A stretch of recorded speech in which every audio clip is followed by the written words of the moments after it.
오늘 우리가 함께 나눌 하나님의 말씀은 요나서 1장 6절의 말씀이 되겠습니다.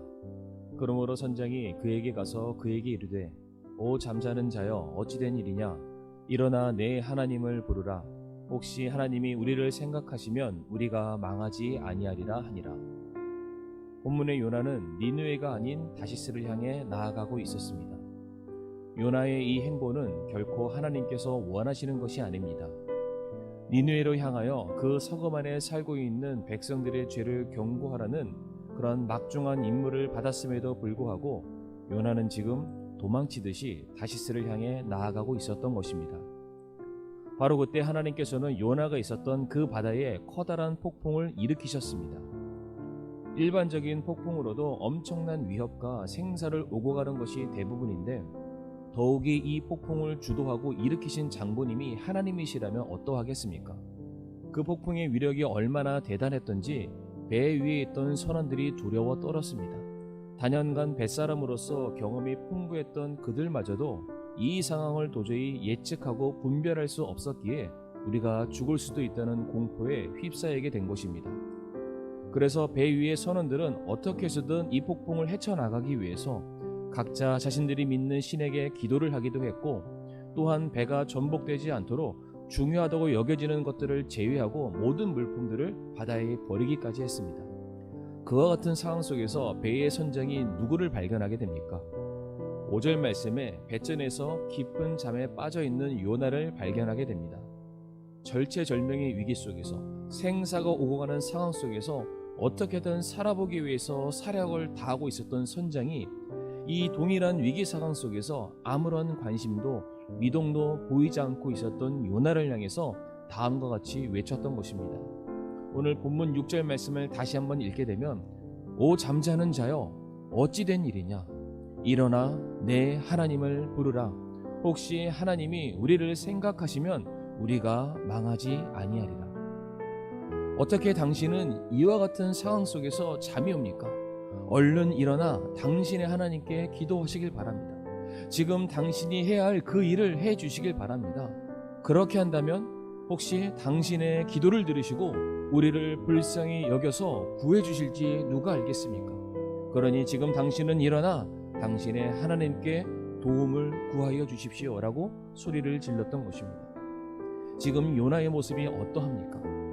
하나님의 말씀에 불순종하는 그 사실에서 그쳤던 것이 아니라 이제 그의 주변에서 고통받고 있는 자들의 간절한 외침과 도움의 손길마저도 무관심한 모습으로 대처했던 것입니다.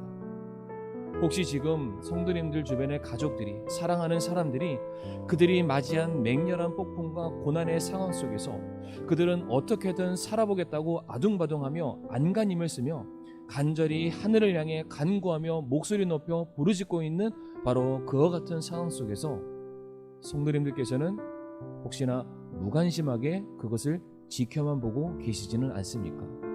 오늘 본문의 중요한 사실 한 가지는 이 폭풍은 요나가 잠에서 깨어 기도하기 전까지 요나가 하나님께 도우심을 구하기 전까지는 결단코 멈추지 않았다는 것입니다. 에스겔서 22장 30절과 31절에 다음과 같은 말씀이 있습니다. 그 땅을 위해 내 앞에서 울타리를 세우며 무너진 곳에 서서 나로 하여금 그것을 멸하지 못하게 할 한 사람을 내가 그들 가운데서 찾았으나 아무도 찾지 못하였노라. 그러므로 내가 내 경노를 그들 위에 부으며 내 진노의 불로 그들을 소멸시켜 그들의 길을 그들의 머리에 보응하였느니라. 주 하나님이 말하노라. 하나님의 진노의 불이 내려서 온 도시가 소멸하고 멸망하게 된 이유가 어디에 있습니까? 물론 각 사람들이 하나님을 떠나 우상 숭배하며 그들이 말씀에 불순종한 이유가 가장 크겠지만 바로 그와 같은 죄인들을 위해서 대신해서 기도해 줄 수 있는 한 사람, 그들이 멸망당하지 않도록 대신해서 간구하고 눈물로 회개해 줄 수 있는 단 한 사람이 없었기 때문에 하나님께서 말씀하시기를 내가 그들을 심판한다라고 말씀했다는 것입니다. 그래서 오늘 본문에서도 보게 되면 마치 지금 하나님께서 기도의 한 사람을 찾듯이 선장이 요나에게 했던 말이 무엇이었습니까? 오 잠자는 자여 어찌 된 일입니까? 어떻게 지금 이런 상황에 잠이 오고 이토록 영혼들을 향해서 당신이 무관심할 수 있습니까? 당신의 가족이 영적인 침체 가운데 낙심해 있는데, 당신이 속한 교회가 도움의 손길을 간절히 필요로 하고 있는데, 이 나라와 민족이 영적 타락과 하나님을 경외하지 않음으로 인해서 하나님의 심판이 경각에 달려있는 상황을 당신이 누구보다 잘 알고 있지 않습니까? 그리한데 어찌 그리 무관심할 수 있습니까? 당신은 지금 우리를 위해서, 그리고 당신 자신을 위해서 해야 할 일이 있습니다. 기도해 주시길 바랍니다. 당신이 기도해야 우리가 망하지 않습니다. 당신이 해야 될 중보의 기도를 해야만 우리가 살 수 있습니다 라는 그 음성을 우리가 잊지 말아야 할 것입니다. 혹시 지금 가족의 누군가가 어려움에 빠졌다는 소식을 들으셨습니까? 그렇다면 지금이 바로 잠들어 있는 우리가 깨어 일어날 때입니다. 혹시 주변의 성도들의 아픔과 그들의 고난의 소식을 들으셨습니까? 지금 그것이 바로 우리가 기도를 해야 될 때라는 신호인 것입니다.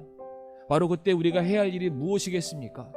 천지를 주관하시고 만물을 통치하시는 우리의 아버지 되시는 하나님을 향해서 자녀된 특권을 가지고 하나님의 도우심의 손길을, 하나님의 긍휼의 손길을, 하나님의 은혜의 손길을 우리가 구해야만 하는 것입니다.